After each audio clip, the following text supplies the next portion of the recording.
Recorded at WMEB Studios at the University of Maine, it's time for All Three Phases. With the 29th pick in the 2014 NFL Draft, the New England Patriots select Dominic Easley, defensive end, Florida. With the 67th pick in the 2014 NFL Draft, your New England and my New England Patriots select Jimmy Garoppolo, quarterback, Eastern Illinois.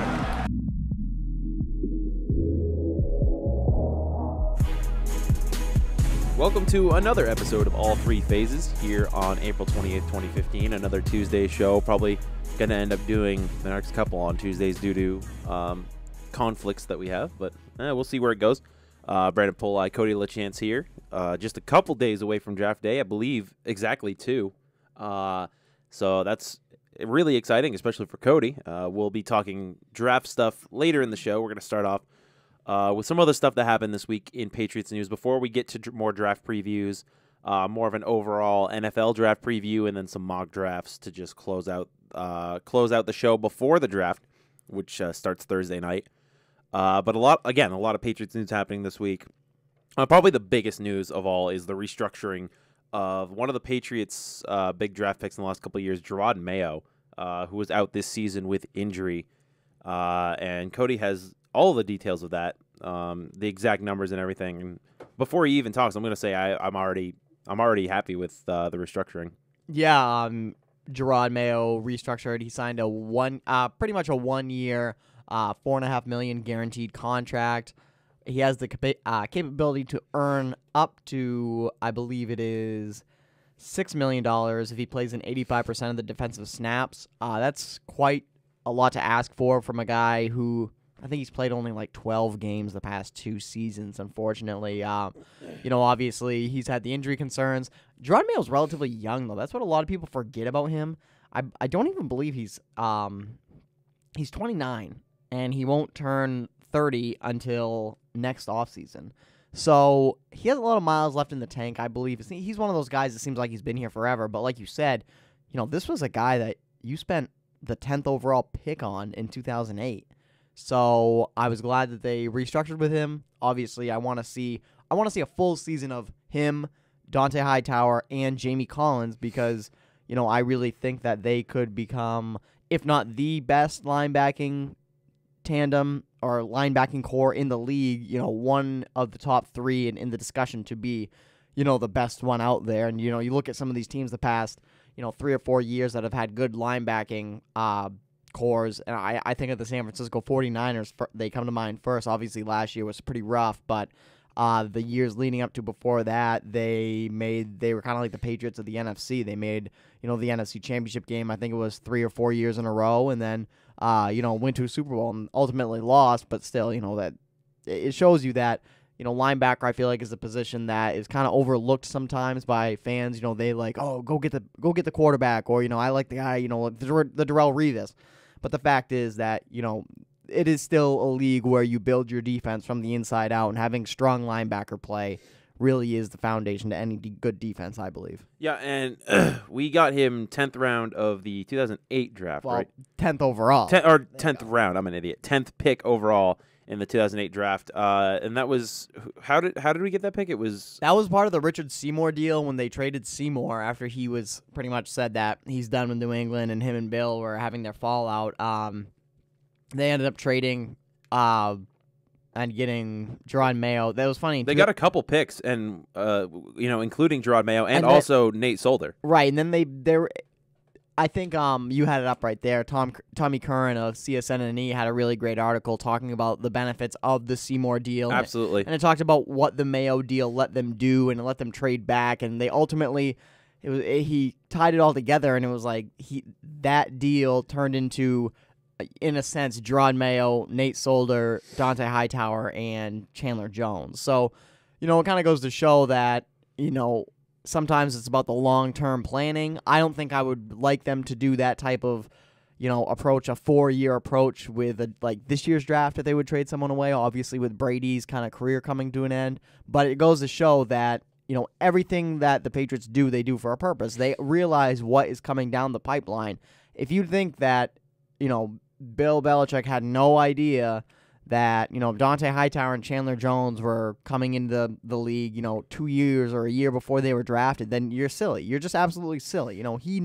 He finds these guys. He pins them out. He picks out. He sees what he likes in them, and then he goes and gets the guys that he wants. And we'll get to some more draft talk coming up ahead. I think, what we've been talking about, I might have some differing opinions now as we get closer to the draft. Yeah, and hearing what some people have been saying. You've been flip-flopping all over the place in what you think the Pats are going to do. It's hard to gauge. I was.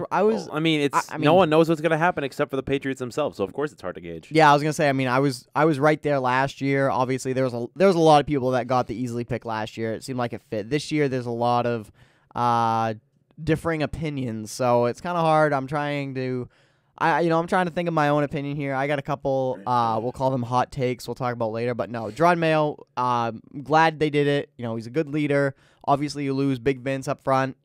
I think having Jerod there still helps.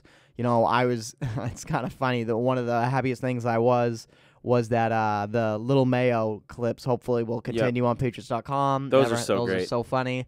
But no, glad he's staying. I hope he ends his career as a Patriot. I don't really know, but yeah, I think between him and bringing him back, bringing Devin McCourty back, you look to add, you're probably going to see a new captain on the defense since Vince is leaving, but I think that there is still a very solid core of leaders and guys that understand what it takes to win big games, and obviously Jerod has been here for a couple heartbreakers, and unfortunately he wasn't on the field for this last Super Bowl, but have no doubt about it, his impact was felt on this defense throughout the entirety of the year. And you mentioned earlier that people still don't realize that Jerod's still young. Like, how old is he right now? He's 29. He's only.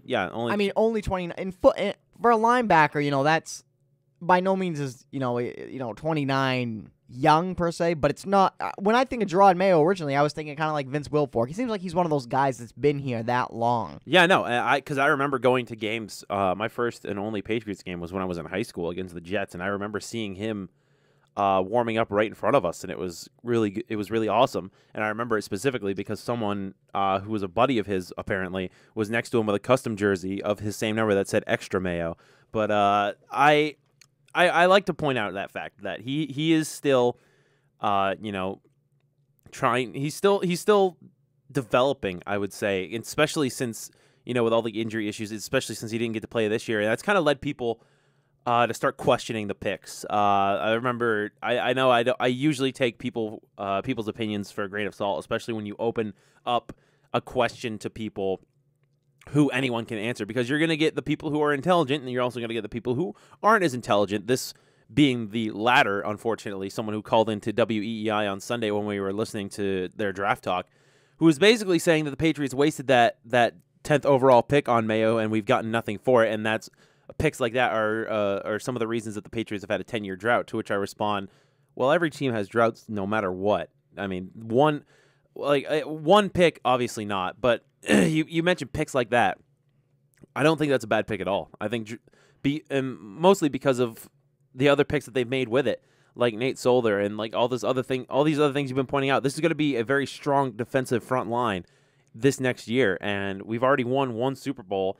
People are murmuring for a fifth, this year, and I just don't understand how jaded and upset do you have to be to come out with that argument and just to think yourself right. But regardless, I like this Mayo resigning. I think once he's back and healthy, this defensive line is going to look very scary, and I think that's what you need, especially letting go that strength in the secondary. I mean, you've got McCourty back, but you don't have that for sure go-to corner. And I really like it. I like where they're going with it. Anyone who disagrees with me, I mean, you're free to have your opinion, but we think otherwise. Moving on to another topic that happened this week for the Patriots. They made their White House trip after winning the Super Bowl. Mostly everyone was there. Brady had some family business he had to attend to, but I remember seeing most of the pictures there, though. Everyone looked like they were having a good time. I think my favorite picture is it's just a picture of like the people directly behind Barack Obama, and like Obama's turned around looking obviously at Rob Gronkowski, who looks like he was in the middle of saying something either offensive or hilarious or both, and everyone else was kind of just looking back at him laughing. But you can't see Obama's face, but you can only imagine it was probably a smile. Gronk is such a goober, and I love having him on the team as not only a player, as a personality. That picture just lit me up. And of course you gotta show another one of my favorite pictures is the hanging out on Kraft's private jet, just Edelman and Amendola and Gronk just hanging out with Kraft. That's pretty fun. There's a lot of stuff surrounding the Patriots here at the at the White House this year. Of course, Barack Obama made like a Deflategate joke, and that kind of fell on a little bit of deaf ears. Yeah, Gronk questioned if the president had been drinking after they told them that they could not drink before the event. He was a little upset. No, and that just comes to show you. He went on to say, yeah. He went on to say, like, we were confused about the rules as an organization. Are we not allowed to drink? That type of thing. Yeah. No. It's fun when people can joke about that now, because Deflategate has kind of devolved into what we now know as a joke. I can't remember who on EEI was saying this in their like promotions, but they said like the longer and longer this goes without any information being released, it just means that they're going deeper and deeper into other things that are beyond the Patriots, and beyond just that game. So that's a little bit. Well, I mean, it's comforting for me because I really think the Patriots are innocent, but it's also comforting for Patriots haters because they're like, yes, bring me more ammunition. But that's a completely different topic. If and when that stuff gets released, you bet your bottom dollar I'm going to be going off on the show about it, especially if the Patriots are innocent. But no, I think it's great that everyone can joke about it, and I like Gronk's response to it. What else? Anything you want to bring up from the White House? No, visit? I mean it seemed like a good day, obviously. I don't want to get into the whole Brady not going, but it ended up coming out that he was actually at Gillette Stadium for the day. And you know what? It's his right not to go. I was kind of surprised. I thought that I thought he would go to something like that. I don't think he has, deep-rooted political motivations like Tim Thomas did. Yeah, that brought Tim Thomas immediately to my mind. But that's his right not to go. If he doesn't want to go, he doesn't have to go. Vince Wilfork wasn't there. He wasn't questioned about it. He didn't even have to give a reason why he didn't go. Brandon Browner, same thing. So, I mean, and there's nothing wrong with it. And you point those like, oh, but those two aren't on the team anymore. Yeah, but Revis isn't. He went. So. Well, yeah, I mean, I'm just saying that, it's just because it's Tom Brady, it's a story. I don't think it has anything to do with his political connections. I don't think it has anything, some, undercutting, judgmental thing. I really don't think so. I think that the guy either had, a family thing or he just didn't want to go. He wanted to go get another workout in, whatever. And you know what? If he wants to spend the day working out and getting ready for the 2015 season versus going to see Barack Obama and hear him cut Deflategate jokes, then you know what? Good. I have no problem with that. I want my quarterback, there. I want him to be sickly obsessed with the game. And Tom Brady, obviously, is one of the most sickly obsessed people that has ever stepped foot on this planet when it comes to the game of football. And I look at the people who have an issue with Brady not going, and it's just like, I'm not going to name any names, but I've seen the quotes like everyone else had some preconceived. Everyone else had, prior responsibilities that they gave up to go. And I'm like, where? Show me where. Where did Bill Belichick say, well, I mean, I was gonna go golfing with my girlfriend, but I just decided to go. I decided to go see the president instead. But no, like, obviously, I seriously think Brady had something, because that his response was that he was missing it due to a family commitment. Whether or not that family commitment had to do with anything with Gillette Stadium is beyond me. But I mean, why? Why do you have to make a big deal of it? It especially with the more pertinent issues going on in this country right now, and you're going to be upset at that, and then pull stories out of nowhere to be like, Tom Brady's a racist. There you go. Stop. Just stop. There you go. Please. I'm so sick of it. Like, we could be talking about so many other things that matter, but let's get mad at Tom Brady because we think he's a racist. No, that has not. Why? Because he went to see George Bush 3 times and didn't go to see Barack Obama? Watch him win the 5th and then go see Barack and it's like, sorry, I didn't make it. Yeah. I don't know. I really hope so. I want to shut those people up. They're so annoying. I was gonna say lastly here on this, I think my favorite part of the day was the picture that came out. I think the Patriots put it up on their website and their Instagram. It was just they got Belichick. You know, kind of one of those rare moments where they kind of got him in a good mood. It's Belichick, and he's got both his hands up, and it just says #Lord of the Rings, and he's got all the 3 rings on. I have never seen Belichick smile. I've never seen Belichick smiling as much as he was on that day. That was hilarious. It was probably. I love seeing Bill Belichick happy because it's something you don't see during a football game because he rarely smiles. I mean, I'm pretty sure the only time he looked happy during the entire Super Bowl was when there was 20 seconds left in the game. Granted, that's when the game was won and lost, but regardless, it was a good trip. A good bit of off-season news for the Patriots. Hopefully, not the last we hear about Deflategate. I kind of want this to be settled. No, you know what? They're going to come out with the Deflategate. I think it's going to come out after the draft now. That Sharks of Vegas Twitter handle that I showed you. Anybody out there, literally, you should really go follow it. It's pretty good information. This guy's Twitter feed is literally fire. And he's been on top of pretty much every story or every leak that has come out before it's come out. A while ago, he put a tweet out that just said the Deflategate investigation is more based on an investigation inside the happenings of the NFL and the Indianapolis Colts. I think they have found whatever they needed to find with the Patriots. Obviously, I don't think it's much because you haven't heard a thing about it. So I'm hoping it's done and gone. I think they will get fined because the fact is the footballs weren't to the correct PSI, and I think it's like a $25,000 fine. It's really nothing. But well, the ones that were like just a hair off, right? But you know, they still are. It's still not. No, what I agree. It needs to be. And I guess I'll go into this with the little time we have left before we talk about draft stuff, and I'll say this: yeah, they were a hair off, but the only reason they checked is because that one was incredibly off, and no one on the Patriots noticed, and no one on the Colts noticed. The guy who intercepted it didn't even notice. He came out saying he didn't notice it. And then the only people who knew about that noticed anything about it was the Colts staff, and I don't know. I feel like that's a little bit more incriminating because we know Tom Brady likes the balls a little bit softer, a little bit easier to grip. We know Aaron Rodgers likes them overinflated, so it's easier to huck them. But I mean, it all comes down to this. This is my biggest issue with the Deflategate story: is that if this were any other team that this had happened to, it would not be as big of a story and no one would care because it's not the Patriots. Because it's the Patriots, they never get the benefit of the doubt in anything because everyone has this preconceived notion that they're the worst team because Bill Belichick likes to, play on the edge of the rules instead of, being like this freaking saint. It's Bill Belichick. He's the evil emperor. He wears the hoodie perfectly. And I don't know. It just ticks me off. No, Patriots will never get the benefit of the doubt. They could come out and prove that this was all the Colts doing, and everyone's going to cry that the Patriots framed them. Everyone's going to cry. I guarantee it. I have visions in my head of it already. Yeah, I mean, so we'll see what happens. I don't want to get into it too deeply, obviously, since we'll get into it. When it comes out, we'll get to it. It'll come out. There you go.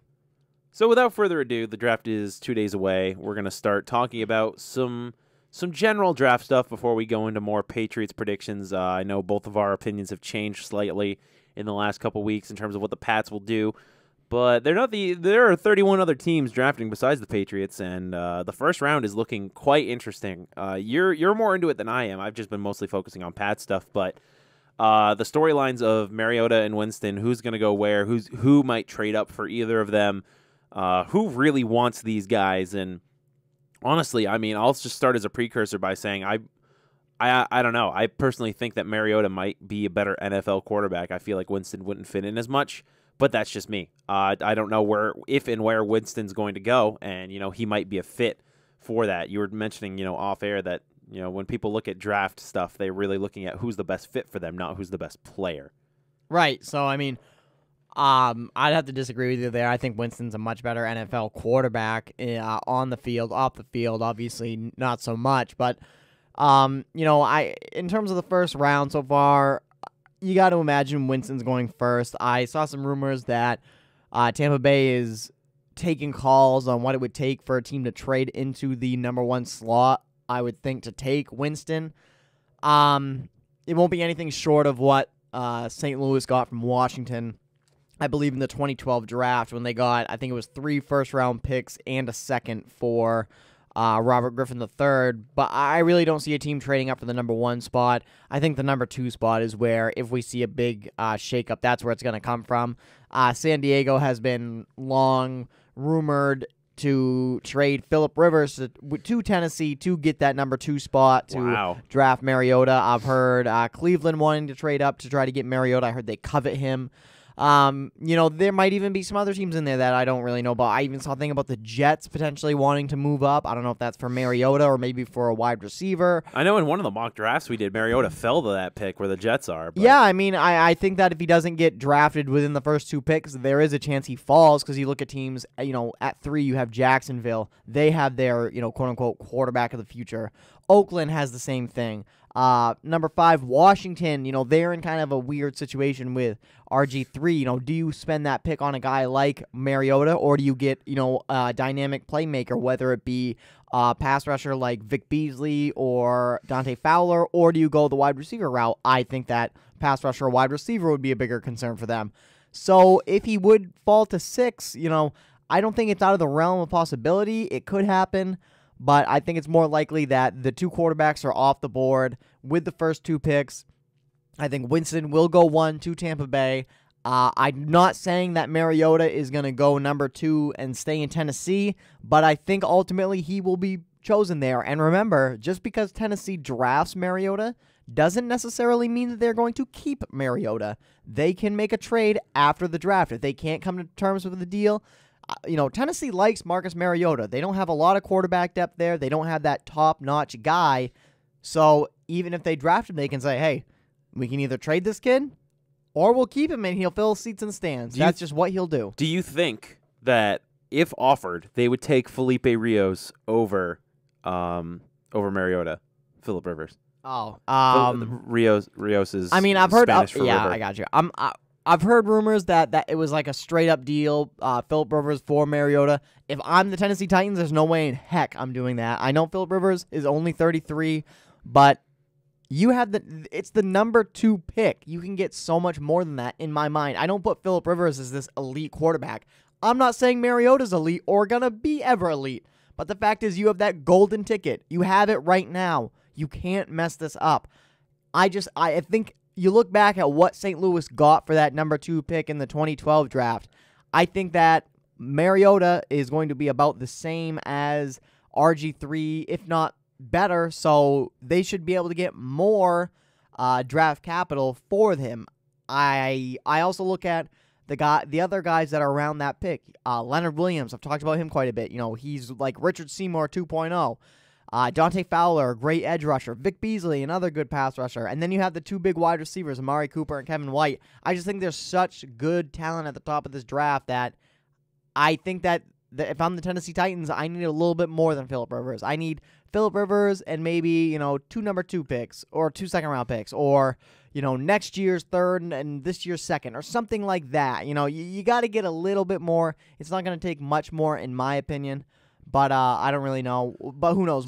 So basically, if you were the Titans and you were offered Phillip Rivers and 2 picks in this current draft, including where are the Chargers at this year in this year's draft? 17, I believe. So they get the 17th. If they got the 17th overall and then like a 2nd-round pick plus Phillip Rivers, do you think they would give up that spot? I would do that. I would definitely do that. That's all. Even if it was like they're. I would do that deal. I look at a team like Cleveland, though. Don't sleep on them. They own the 12th and 19th overall picks this year. I could definitely see them packaging those deals, trying to move up into the top 5 to try to get Mariota. Obviously, I think the Johnny Manziel project there, I'm not sure what they think of him. I think that, I don't want to say they think it's a waste quite yet, but it's kind of panning out to be not exactly what they were hoping. So, obviously there's always a lot of excitement. There's a lot of movement up and down in the draft. We'll see. Another kind of thing that came out yesterday was Shane Ray, who was, a guy that looked like at the beginning of this process was a surefire top 5 pick at defensive end. Now he had a bad pro day. His combine wasn't phenomenal. Now he gets busted for marijuana possession 3 days before the draft. It came out yesterday. So, teams are looking at that and saying, well, what do we think about that? Should we draft him that high in this draft? And I think it was Mike and Mike this morning actually came out and said that he could fall to the 3rd or 4th round. I think there is 0 chance of that happening. I think that he will go in the 1st round. Another guy had a similar problem. Randy Gregory failed his combine drug test. another big pass rusher, first round lock at the beginning of this process.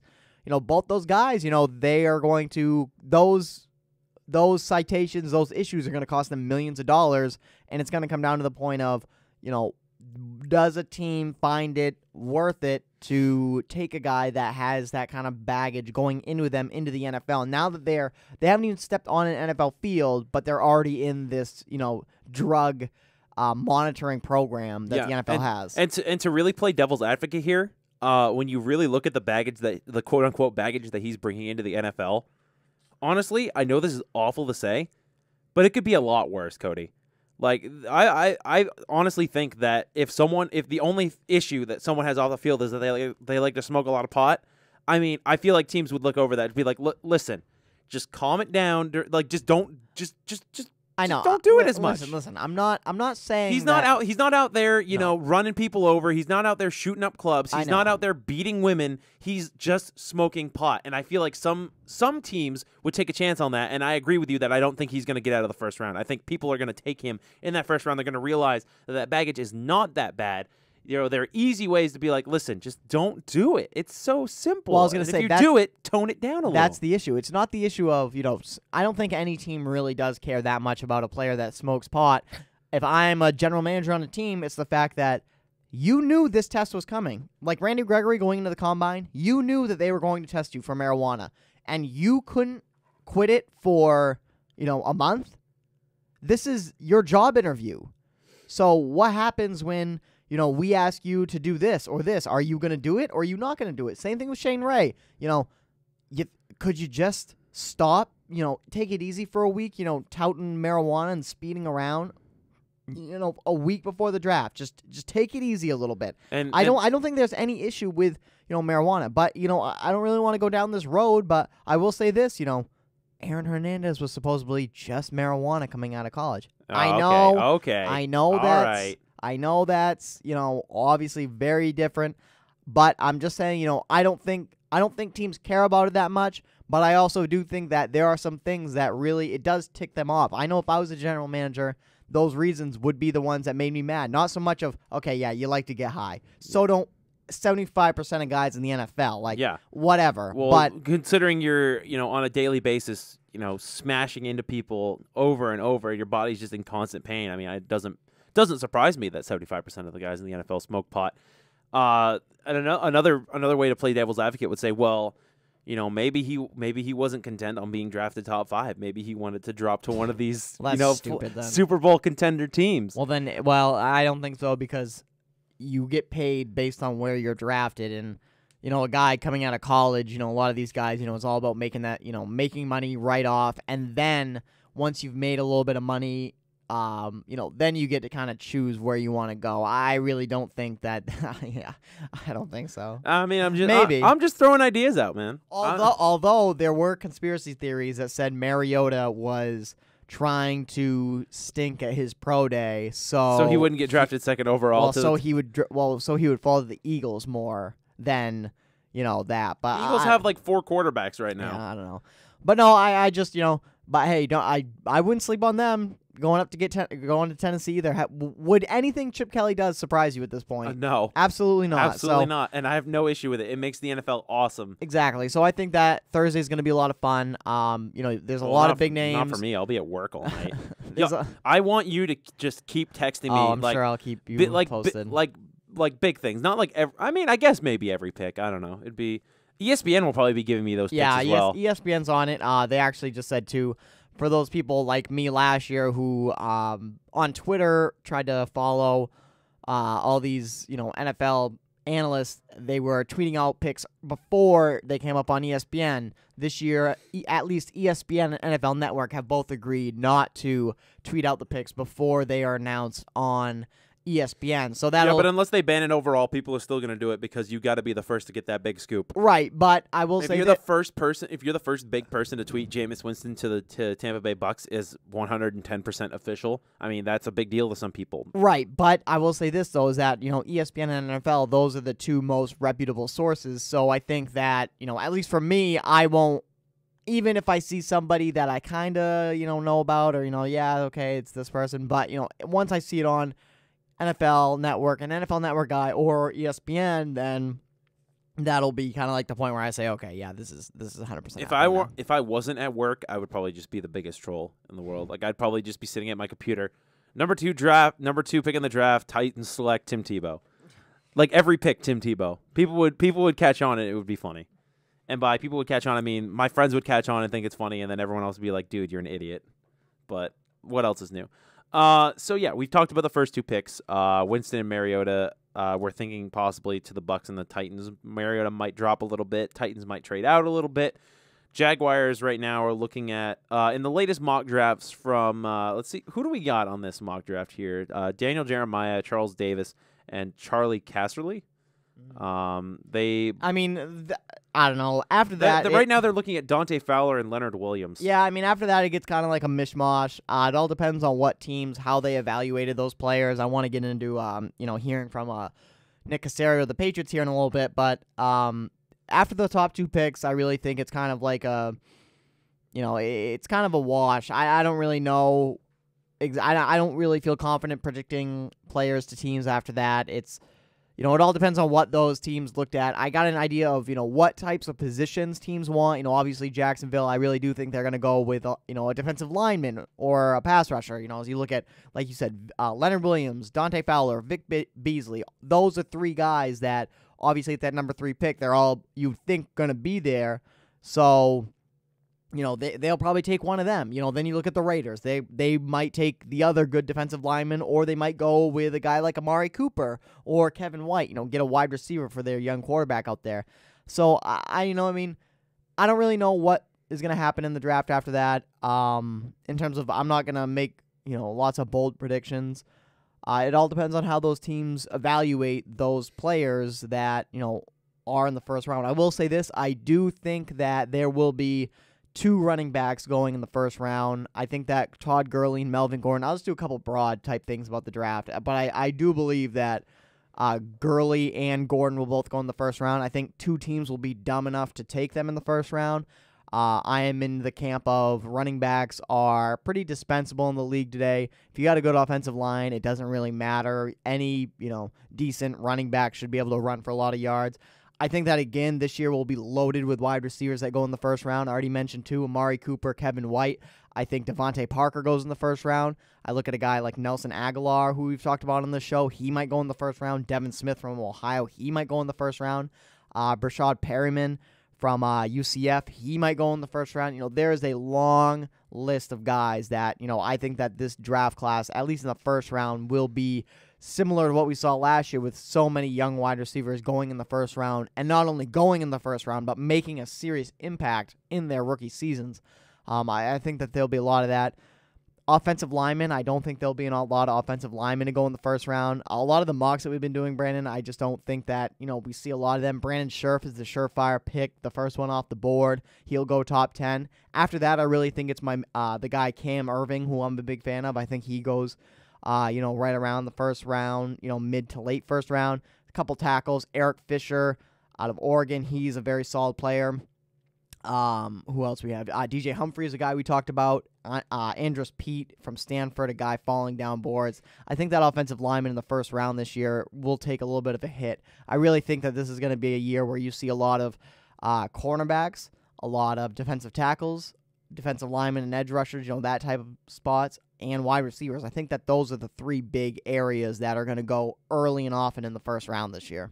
Earlier you mentioned Caserio and his interview that he did on Patriots.com. I don't know what his official title is, like player rep or something, but you were talking about... Director of Player Personnel. There you go. So he was talking about possibly trading picks in the draft. He was just talking about the draft overall. So I guess this would be probably a good time for you. I mean, I know you wanted to talk about the interview, but eventually we'll talk about our Patriots predictions for the draft. Yeah, I just, I listened to it. I think that it was I think that fans got a lot out of listening to that interview. You really got to see, how they addressed this whole draft. And a couple of the key points that he brought up was the first one being, just because a player might be graded on some website as a first-round talent doesn't mean the Patriots look at them as a first-round talent. It all depends on fit in their scheme. I look back at, I think it was the 2010 draft when they took, in the end of the first round a cornerback out of Rutgers named Devin McCourty, who had, I think Mel Kiper said, special teams value. And fans looked at it and said, what? Why are we taking a guy with special teams value in the first round? That doesn't sound very good. Obviously, you see what type of the player he's developed into.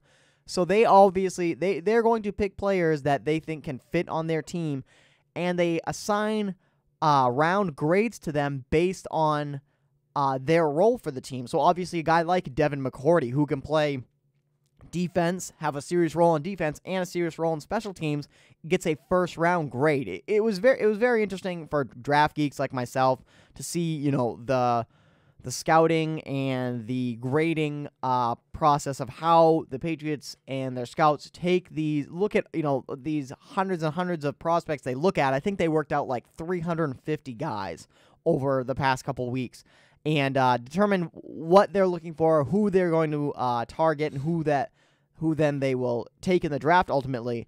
Another key thing he brought up was the Patriots have 9 picks this year, and this is something that I've brought up many times on the show, and, Caserio talking just reaffirmed it in my mind.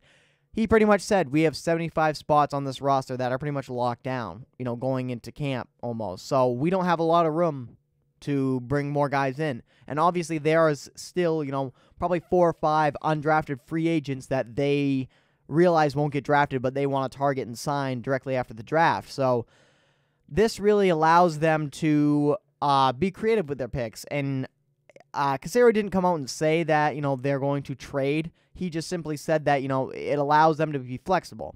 So I look at that and I think I'm really starting to get into the camp of they're going to trade. They're going to do a lot of trades.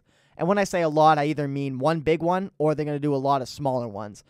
And I don't want to necessarily just say they're going to trade out at 32 because I don't believe that. And fans who say, oh, well, Bill always trades out at 32, whatever. I'm just going to go to bed Thursday night. You're ridiculous. Do you not remember, 3 years ago now when Belichick not only traded up into the first round to get Chandler Jones, but then traded back into the first round as a whole to get Dante Hightower, who you look at 2 kingpins of this defense going forward. So I look at, the next thing I got to look at is, what teams do they like to deal with? I look at a team like Minnesota. They dealt with them a couple years ago. They're at pick 11. I just saw a tweet from Ian Rappaport, I think it was yesterday, from NFL.com, a very valuable source. He just said Minnesota doesn't necessarily covet that 11th pick and that they might be willing to trade back to get more picks. I don't know how much it would take to get pick 11 per se. That would cost a lot. It'd have to take a really special type of prospect to get there, but that's a possibility. And then I look at Cleveland. I really, really think that if a guy the Patriots are targeting falls to Cleveland either at pick 12 or at pick 19, and Cleveland still owns both those picks, they don't trade up to go get a wide receiver or a quarterback, I think the Patriots could really make a move there, try to get one of those picks. And if they're going to trade up, we had this discussion yesterday, Brandon, I think it's either going to be defensive tackle or I'm starting to think that they're going to trade up for a wide receiver. I hate saying it. I think it would be silly. But I think if a guy like Devontae Parker from Louisville falls to the 11th pick and the Patriots really value him like these scouts have been saying how great he is, and the scouts are saying that he will be ultimately the best wide receiver to come out of this in terms of his smarts, his abilities, so on. If he falls to 11 and the Patriots target him, I can see them making up a move for him. But a guy that we talked about yesterday, Brandon, Danny Shelton from the University of Washington, defensive tackle. He is a house, and he is so much talent. I'm pretty sure he's a leader. He's a good guy. I don't think that, he's one of these guys that's going to come in and disrupt your locker room.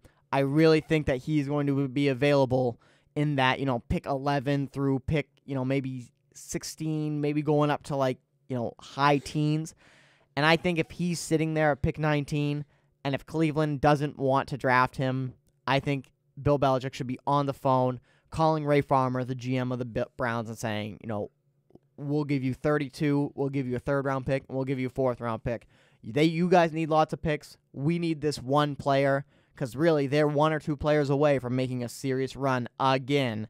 You need quality over quantity here.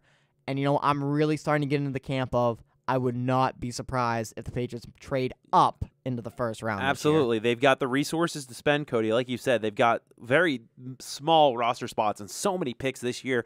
Granted, we talked so much about, these third and fourth and fifth round picks being this year, a very, very value area. There's going to be a lot of value picks in that area.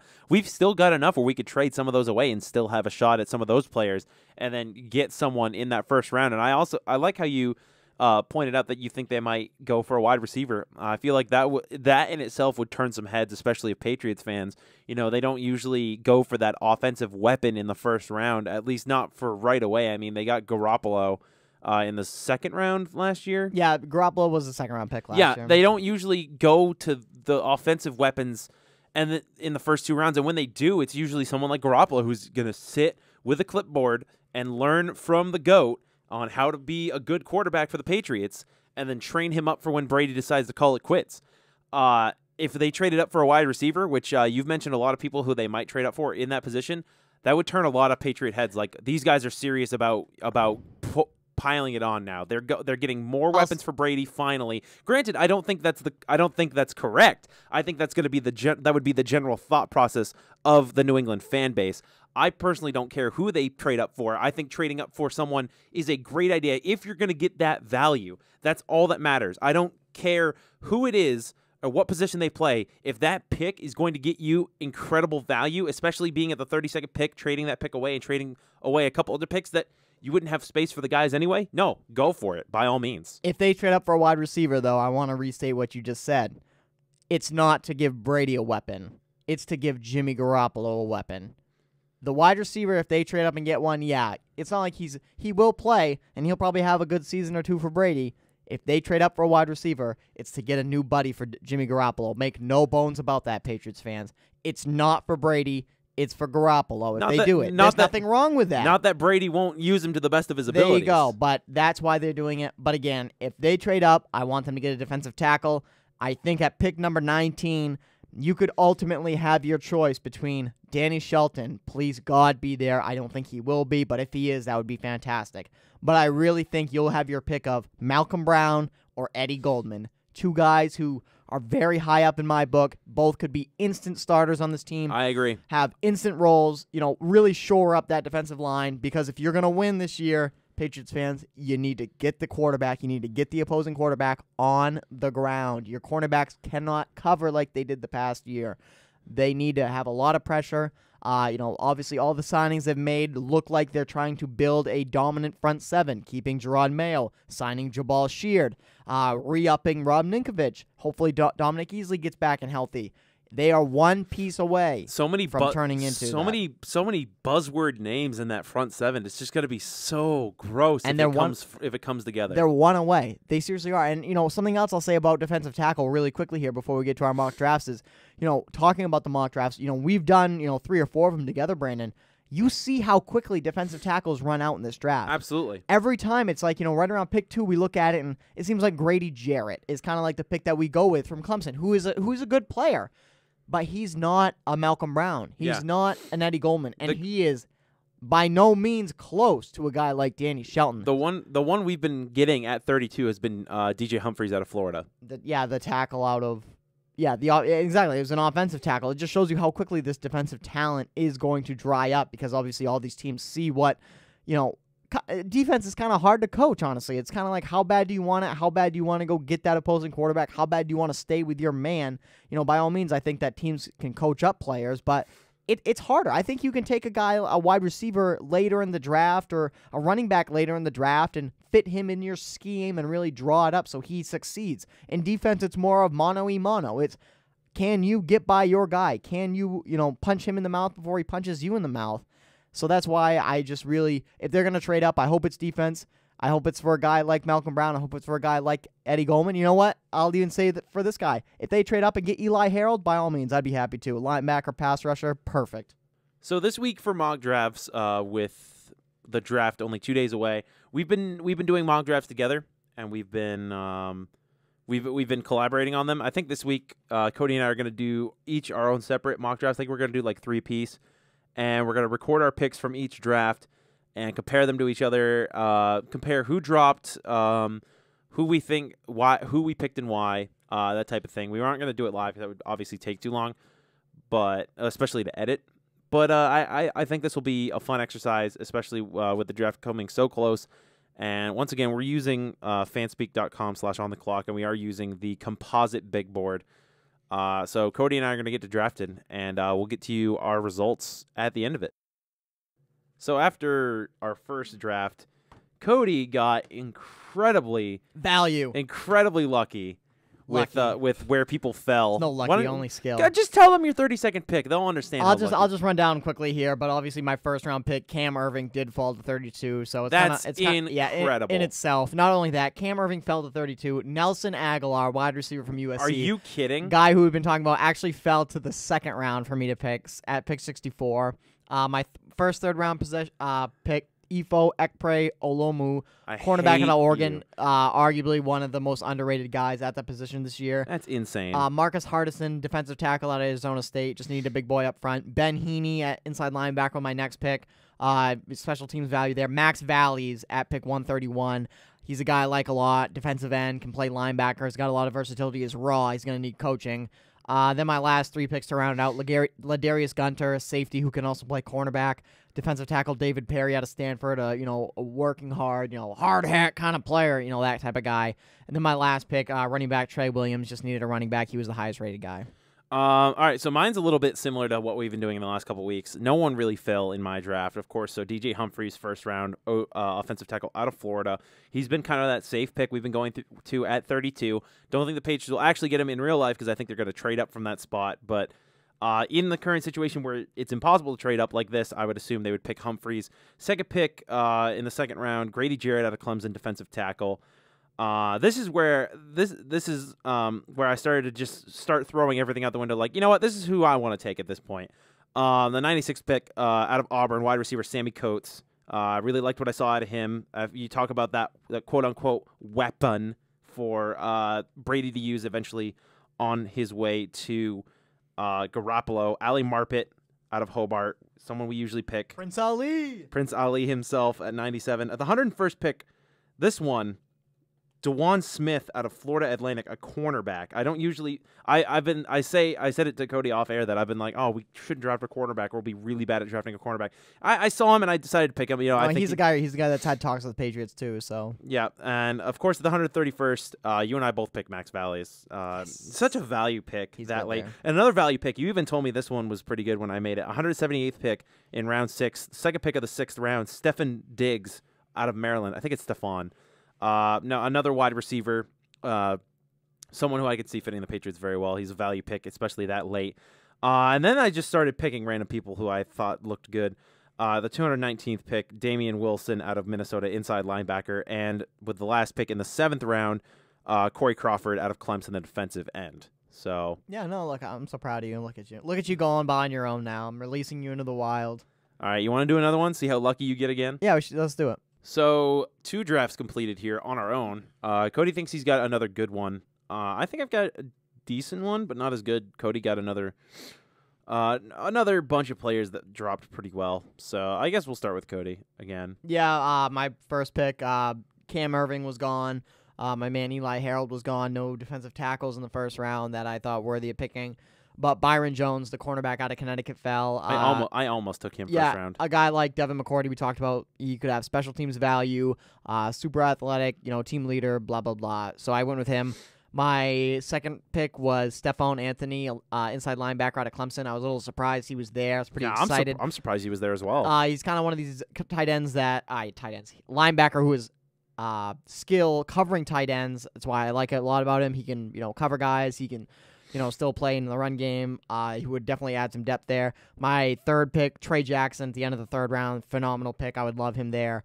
They go back-to-back there. My next pick was Mike Davis, running back out of South Carolina. A little surprising I went running back that early. That's very surprising to me. Mike Davis is a guy, they kind of draw comparisons to Alfred Morris out in Washington. Skilled running back out of the backfield, can catch. He has top-notch speed. I like that about him. Next, I went Gabe Wright, defensive tackle out of Auburn. Belichick spent a lot of time with him at Auburn's Pro Day. Pick 131 again, Max Valleys, phenomenal pick there. Again, versatility, defensive end, outside linebacker. He's still developing. I took a page out of your playbook. Stefan Diggs, pick 178, wide receiver out of Maryland. And then the 7th round, I just kind of took my flyer guys. Derek Lott, a big defensive tackle pass rusher out of Tennessee, Chattanooga. And then my last pick, David Andrews, a center out of Georgia. All right, I got a pretty safe pick at 32, defensive end at UCLA, Owa Adigizua. We talked about him being a pretty nice pick. I could have picked Byron Jones, but I don't know. Something about drafting quarterback first didn't feel right in my eyes, so I just went with Owa. With my second pick, I went Ramik Wilson, inside linebacker out of Georgia. So you and I both going pretty much the same idea on our second pick, getting that sort of strong inside linebacker. Third pick, this one in the 3rd round, I picked Tyler Lockett out of Kansas State. Wide receiver we talked about a lot. It'd be good to get him that early. Prince Ali once again at 97. Ali Marpet out of Hobart, directly after Tyler Lockett. Ellis McCarthy, defensive tackle out of UCLA, at the 101st pick. Of course, the 131st, you got to have Max Valleys. Just such a good pick there. He's always available. Take it every time. And then the last 3 picks are just kind of out there. Took an offensive tackle out of Alabama, Austin Shepard, Roll Tide.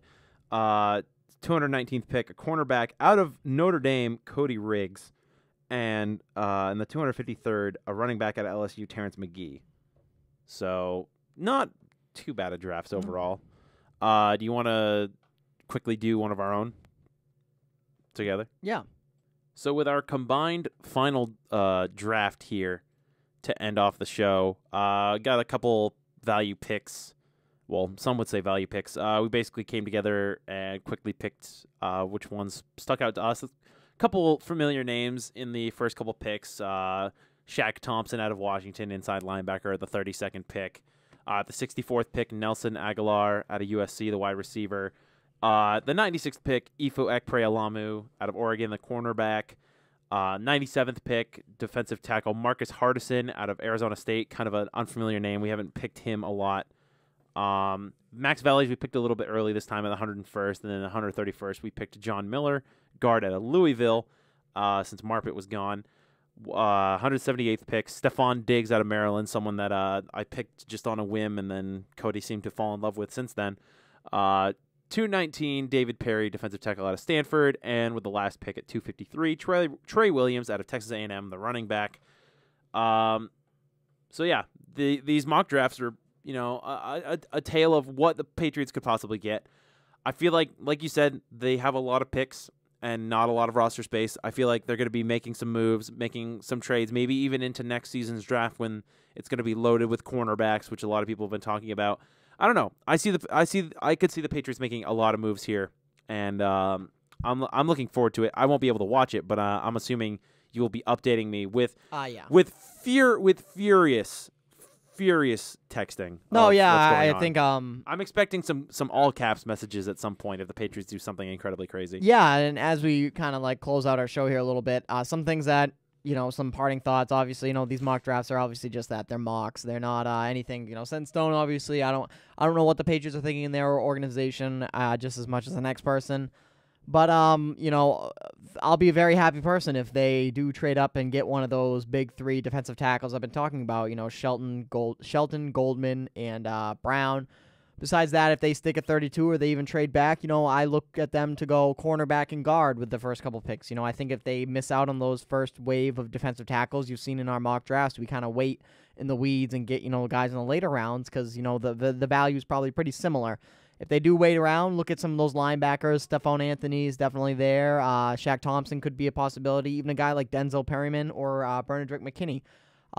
It's all about what they think they need to address as pivotal. I don't really know. You guys can find my big board at Pat's Propaganda. I had a big board for him that I put out a little while ago, who I outlined 50 players who I think could fit on the Patriots and where they go. I have guys that are going to be first-round picks, and I have guys that are going to be undrafted free agents all over the map. I think my number 1 guy on there is Malcolm Brown, and my 50th ranked guy is Joe Cardona, the long snapper from Navy. So I kind of go all over the board, but obviously very exciting week. I can't wait for the draft. This is, the regular season is fun, but this is fun in its own regard for me. This is the Super Bowl of the offseason, basically. Yeah, this is Robert Kraft said it right when he said it at the beginning of free agency. The draft is the lifeblood of the NFL. It really is. Free agency is great. It's kind of got that, nice, like, it's all exciting all at once. You have guys that have already made their names in the league coming around and, going to different teams, but really this is where it all begins.